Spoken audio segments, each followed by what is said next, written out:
says that she loves me. Isn't it lovely when the one you love is the one you loving? There's a lot of ways to lose your house. You wish that on people. You wish that families starve while you're making $27 million a year for creating nothing. Be careful, motherfucker. Be really careful. Because that's the kind of shit that stirs shit up. That's Ron Perlman. Some know him as the Beast from Beauty and the Beast. Some know him from Sons of Anarchy. Some know him as a man that is not to be played with. Ron Perlman, letting the studio executive who said they're going to drag out this writer strike that's now an actor strike because they know that people cannot afford to not get a paycheck, and they're going to wait until September, October, when they believe they'll be so desperate that they'll take anything. This has nothing to do with Hollywood and everything to do with culture, the culture of America. And it's unfortunate that so many of you identify with the oppressor. So many of you identify with the colonizer, with the oppressor, that you will be out there saying these actors don't deserve it because they're household names. But I'm going to make household names of the people who Ron Perlman was talking about today. The number here is 866-801-8255. Dr. Daniel Black is here. It's the Karen Hunter Show. We're on SiriusXM Urban View. We're talking powers and becomes action. Dr. Black, Black on Black. Hello. What's going on? How you doing? I am good. So, my initial reaction is, it's Hollywood. Who cares, right? But as I'm watching this unfold, I'm like, no, it's not. It's us. It's us. It's Amazon workers versus Bezos.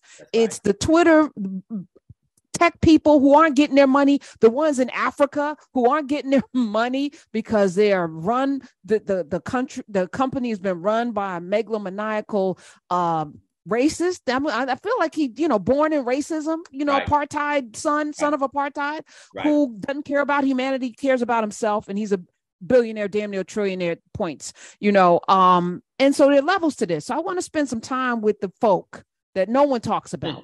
These people can go to the grocery store and never be bothered. I'm gonna start with David Zaslav, Zaslav. Do you know David Zaslav? I don't. Never heard the name. Warner Brother, head of Warner Brothers. You know how much money he made in the last 5 years, Dr. Black? Ooh, I'm scared to know. Okay. $498,915,318 he made as head of Warner Brothers. This man, Zaslav, joined NBC back in 1989. He was president of cable and domestic TV, new media distribution. He oversaw content distribution in all forms, negotiated for cable and satellite carriage, NBC, Universal Networks, forged media partnerships. His responsibility extended to Bravo, CNBC, CSI, the Shop NBC, Sleuth, Telemundo Puerto Rico. I didn't know there were a couple of them. Trio, Universal HD, USA Network, NBC Weather Plus, and the Olympics. That's where he really became, successful and famous. But I don't know that he has a creative bone in his body that he can produce anything, act, sing, dance, do anything. But he personally, $498,915,318 he has amassed as the head of NBC, Warner Brothers, and all of that. Karen, you know what this sounds like to me? It sounds like to me we're finally complaining about the plantation. Yes, this is what I was like. This seems very familiar. So if somebody out picking, somebody got a piece of pork in the house. Well, I didn't get a piece. Like, let's fight over this little piece of pork. Here's what's messing everybody up, Karen. Nobody expected that the wiles of white supremacy would also oppress white people. That's the issue here. White supremacy is doing right now, in terms of the SAG-AFTRA, the exact same thing that white supremacy has done to us for 400 years. It's the exact same thing. those in charge keep getting richer and richer and richer off of the backs and the creativity. They keep mentioning that, the creativity of those who are employed. Well, yes. You mean to tell me you all think this is new? This is a systemic structure, and it's the systemic structure most of you liked until it chose you to pimp. Because everybody imagines themselves as the pimp. That's so you it. even That's while it. you're the prostitute, you imagine eventually you're going to get in the big house and you're going to be able to crack the whip. That's exactly right. That's exactly I'm gonna just go down the list because there's not that many people. There's 1, 2, 3, 4, 5, 6, 7, 8, 9, 10 names. 10 names of these are there's just 10. Just 10 people controlling all of Hollywood. You Absolutely. ready?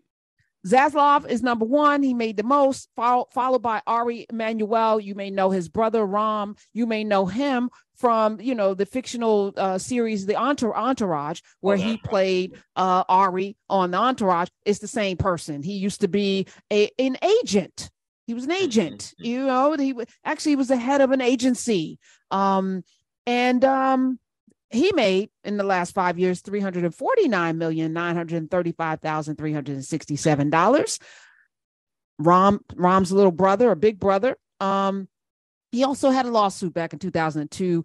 One of his employees and one of his writers filed a lawsuit. Her name was Sandra Epstein. She filed a lawsuit saying that Ari allowed a friend to operate a pornographic website out of his Endeavor. That was the name of the company. He's part of the Endeavor group. Out of the offices there, he also prevented her from sending a script about Navy SEALs to Wesley Snipes. Right. This is what she said. He said, that's the dumbest thing I've ever heard. Everyone knows that blacks don't swim. You remember this? Yes, I remember that. Okay. Well, he disputed the accusations, but he paid her $2.25 million, told her to shut her mouth and sit down somewhere. But he paid her $2.25 million. That's like paying her $1.50 or $2.25. He made $349 million. $350 million in the last 5 years. He paid her off. Wow. This is so because these actors and actresses, and they're right. Where they're right is new forms and new machinations of income have come, these streaming devices, etc. And yes, they should get paid. It's true.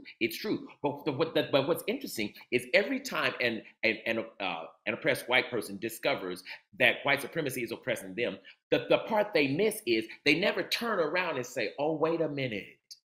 This is how we become wealthy on the backs of all the black folks and Native Americans and people of color in this country. Oh, shit. We've got to dismantle this system. See, they don't want to dismantle a system. They want their part of it.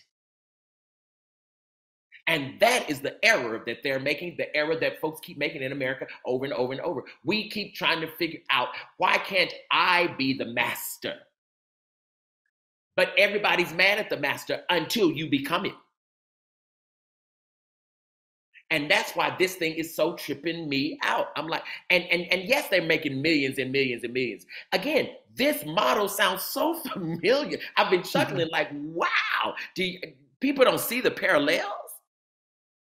I want to sit with creativity because both you and you to a greater extent are creative people, and a lot of people who are listening. I feel like we're all creators. How about that? Made in the image of God. We're all put here to create, right? Yes. So those of us who are creatives, we understand that we're abundant in it. But to have someone take your creativity and use you up, and then give you peanuts for it, even if the peanuts equal millions of dollars. And there's only a handful of people in Hollywood who are making the big bucks. Most people make less than we make. That's right. Those of you who are listening, right? To do something that they love, that they were put here to do. So just put that, if you were put here to do computers, or you put here to drive trucks, or whatever your gifts are in the world, that's their gift. Broadway actors, I know they hardly make any money at all. And they're working 7 nights, twice on Wednesday, twice on Saturday. It's a lot. It's a lot to do something that you love, to not get paid, not even a decent wage. So let me just go down the list here. Matter of fact, let me play this clip about Scarlett Johansson, because I think I might have said some greasy things about her, when she was complaining about what she was getting paid. And I was like, why is she complaining? Well, I had to sit my ass down too and go, you know what? Play that clip, Smiz. I just know that she's somewhere laughing. So a few years ago when they released Black Widow, it wasn't in the contract that they were going to do an early release in Disney Plus. Keep in mind that Disney Plus was quite early on when Black Widow was released. So she takes them to court because she's like, hey, I was supposed to get like a little bit of like the box office profits, and now it's on Disney Plus. And guess who's getting those profits? It's not the people that worked like behind the scenes. It's not the like her co-stars. It's the people at the very top that already have like the Bob Iger that already get paid like more than Scarlett could ever see in a year. So she takes them to court. And one thing that was reported was that her Disney co-stars were like distancing themselves from her because they didn't want to piss off the powers to be at Disney. And Scarlett said, we deserve like some of the streaming money that came into Disney because people wanted to see Black Widow. One thing that Disney did that I will never be okay with is that they then released her salary. So they released everything that she made as like an intimidation tactic so that we, the lesser people, would be like, oh, you already get paid this much. Why are you complaining? I'm so glad that a lot of people didn't take the bait and were still on like Scarlett's side, but a lot of people were clowning her, being like, you make so much money. What are you complaining about? And now, years later, you cannot scroll through your TikTok For You page or your Twitter feed without seeing an actor explaining, I don't actually make that much. Even though I'm on all your popular shows, this is how much I make, this is how much I have to like subsidize my income doing something else. And a lot of times people try to make these things a class war. When Taylor says it, when that girl from Rain says it, when Sydney Sweeney says it. But at the end of the day, it ends up affecting everyone, especially with these streaming services where people don't even get paid residuals for the shows that they're on. And I just know that Scarlett is laughing because this is Disney Plus was still quite early on when she was taking Disney to court. And like, now look where we are. They're not only trying to not pay you residuals, they're also trying to use AI to literally replace both actors and writers. So yeah, I really hope the strike goes on and they ring Disney and the rest of the streaming services for all they're worth. You know what's crazy? They could just give everybody enough. Do you need, I mean, I'm not saying, do you need 500 million, David Zaslav? Do you need 350 million, Ari Emanuel? Reed Hastings from Netflix, 209 million. I'm gonna put an asterisk next to the Reed Hastings because I want to have a different conversation about him. But Bob Iger, Walt Disney, 195 million he made over the last 5 years. Ted Sarandos, also from Netflix. I want to put an asterisk by he and Reed Hastings because I think there's a lesson in following what both of them did in launching Netflix, different than the others. Now, beyond Ted Sarandos from Netflix, the next person is Rupert Murdoch, head of Fox. And then the next person after him, this is the top 10 earners at the head. His son, Lachlan Murdoch. So the 175 million, 171 million, still in the family. That's legacy right there. Wow. Now we get to the legacy portion. Comcast, Brian Roberts. His daddy was the founder of Comcast. His mother was an actress and a playwright. His grandfather was wealthy, right? He immediately began working in his daddy's business, Comcast, when he graduated from Wharton in 1981. Last 5 years, he made $170 million. Joseph Iannello, Paramount, 152 million, was chair of CBS. And it goes on, and then at the 10th spot is Patrick Whitesell, 58. His brothers are actors and writers and college coaches. He and Ari Emanuel, Rahm's brother, co-CEO of IMG Sports, Event, Talent. They take a percentage off of your gifts. And they're telling you they're negotiating something better for themselves. I'll never forget this, Dr. Black. And let's talk about this when we come back. We have a minute. My very first book, I Make My Own Rules. I brought an agent in. I went and got the publisher. I met with LL. I put the deal together and I wrote the book. I got to work for hire. The agent put his kid through college off of that deal. He got 15% of everything. I got to work for hire. And my agent bragged about putting his child through college with a book I did. And I think I got $25,000 for that book. I'm going to say that out loud because it's embarrassing, but I took it because it was my first book.